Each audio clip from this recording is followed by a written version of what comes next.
कुषाण वंश के संस्थापक कौन हैं? हेलो फ्रेंड, आज हम आप सभी के लिए हिस्ट्री के मोस्ट इम्पॉर्टेंट क्वेश्चन लेकर आए हैं, जो कि आपके रेलवे, रोआरो और कई एग्जामों के लिए मोस्ट इम्पॉर्टेंट हैं। कुषाण वंश के संस्थापक हैं कुजुल कैडफिसेस। कौन हैं? कुजुल कैडफिसेस हैं। नेक्स्ट क्वेश्चन है हमारा, कुषाण वंश में कितने शासकों ने शासन किया?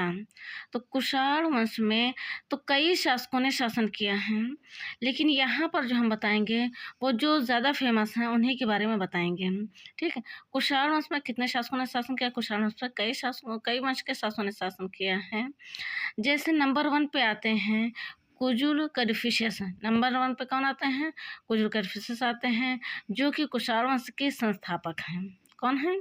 कुषाण वंश के संस्थापक हैं। दूसरे नंबर पे आते हैं विम कैडफिसेस। कौन आता है? विम कैडफिसेस आते हैं। विम कैडफिसेस ने ही शुद्ध सोने का सिक्का चलाया था। जैसे आपको कहीं कहीं लिखा मिलता है कि सोने का सिक्का सर्वप्रथम किसने चलाया? शुद्ध सोने का सिक्का सर्वप्रथम किसने चलाया? कुषाण वंश ने चलाया। तो कुषाण वंश में किस शासक ने चलाया है? विम कैडफिसेस ने चलाया है। तीसरे नंबर पे आते हैं कनिष्क प्रथम, कनिष्क महान। कौन आता है? कनिष्क महान। अब कनिष्क को महान क्यों कहा जाता है? क्योंकि ये अपने कुछ कार्यों से महान कहे जाते हैं। इन्होंने 2 कार्य ऐसे किए हैं जिनके कारण को महान कहा जाता है। उसमें से पहला कार्य क्या है कि इन्होंने 78 इसमें संवत चलाया, जिसे शक संवत कहते हैं। और दूसरा क्या है कि बौद्ध धर्म को अपनाकर इन्होंने कश्मीर में चौथी बौद्ध संगीत को आयोजित करवाया। ठीक है, कौन सा स्तंभ है जिसमें अभी तक जंग नहीं लगा है? मतलब ऐसा स्तंभ है जो कि अभी तक उसमें जंग नहीं लगा है, वो है मेहरौली। और किस काल में ये है? ये गुप्त काल का है और ये दिल्ली में स्थित है। ठीक है, और इसमें चंद्र नामक शासक की विजयों का वर्णन है। किस काल को भारत का स्वर्ण काल कहा जाता है? गुप्त काल को भारत का स्वर्ण काल कहा जाता है। गुप्त काल को भारत का स्वर्ण काल कहा जाता है। और गुप्त काल के गुप्त वंश के संस्थापक कौन है? श्री गुप्त। और क्यों कहा जाता है? क्योंकि इसमें जो है ना, व्यापार, साहित्य, कला, स्थापत्य, विज्ञान एवं तकनीक के विकास को बहुत प्रोत्साहित किया गया है, इसलिए इसको स्वर्णकाल कहा जाता है। गुप्त काल में भुक्ति का संबंध किससे था? यानी भुक्ति किसको कहा जाता था? प्रांत को कहा जाता था। प्रांत बोले तो राज्य। जैसे अभी इससे पहले हमने बताया था कि प्रांत को क्या कहा जाता था? शिक कहा जाता था। तो गुप्त काल में भुक्ति का संबंध किससे है? प्रांत से है। और जिले को क्या कहा जाता था पता है? जिले को कहा जाता था विषय। क्या कहा जाता था? विषय। और इसमें जो ब्लॉक होता है या परगना, यानी कई ज़िलों को मिला करके जो बनता है, उसे क्या कहा जाता था? किस काल में? गुप्त काल में उसे कहा जाता था विथि। क्या कहा जाता था? विथि।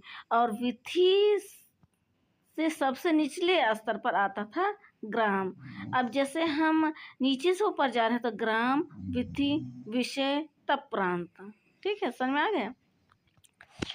प्रियदर्शिका। ये प्रियदर्शिका किसकी रचना है? प्रियदर्शिका एक पुस्तक है। ये किसकी रचना है? ये हर्षवर्धन की रचना है।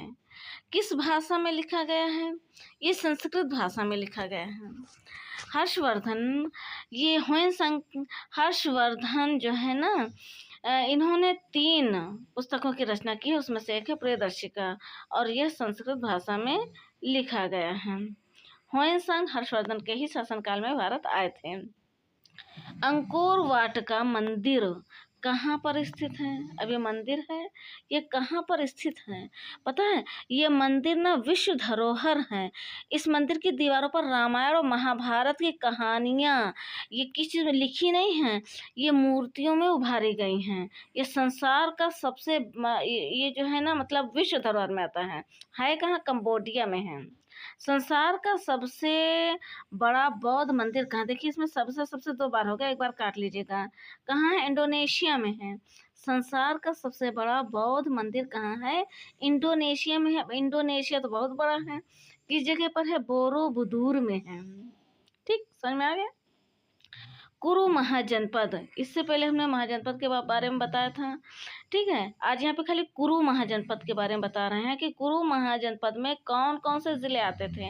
अब महाजनपद यानी कि जनपद यानी ज़िला, महाजनपद यानी बड़े ज़िले, यानी कई ज़िलों को मिलाकर महाजनपद बनता था।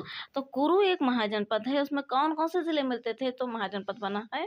उसमें हरियाणा और दिल्ली का कुछ भाग मिलकर ये कुरु महाजनपद बना है। महात्मा बुद्ध ने किस भाषा में अपना उपदेश दिया? महात्मा बुद्ध ने किस भाषा में उपदेश दिया था? तो महात्मा बुद्ध ने किस भाषा में उपदेश दिया था? इन्होंने पाली भाषा में उपदेश दिया था। किस भाषा में उपदेश दिया था? पाली भाषा में उपदेश दिया था।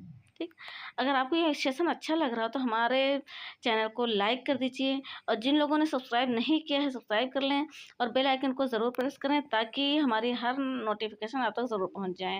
नेक्स्ट क्वेश्चन है हमारा, मम्मी में किसका लेप लगाया जाता है? मम्मी यानी जो लोग मर जाते हैं मिस्र वगैरह में, और उसमें एक प्रकार का लेप लगाया जाता है ताकि लाश खराब ना हो। नाइट्रेट का लेप लगाया जाता है और कॉटन से, पतले कॉटन से उसको लपेट दिया जाता है। मानखेट, अब मानखेट क्या है? वर्तमान में सोलारपुर और महाराष्ट्र का एक हिस्सा है। ठीक है, मानखेट वर्तमान में महाराष्ट्र और सोलार का एक हिस्सा है। ये किस वंश की राजधानी थी? ये मानखेट जो है ये राष्ट्रकूटों की राजधानी थी। ठीक है, और कभी कदार ना घुमा के पूछ दिया जाता है, सोलारपुर किस वंश की राजधानी थी? राष्ट्रकूट की। या राष्ट्रकूट की राजधानी क्या थी? मानेखेट थी, सोलारपुर थी, महाराष्ट्र थी। ठीक है, बाल श्रम अधिनियम कब लागू किया गया?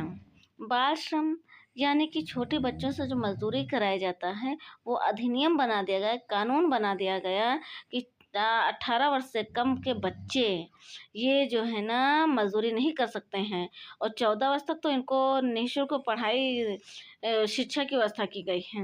यह 1986 ईस्वी में कब लागू किया गया है?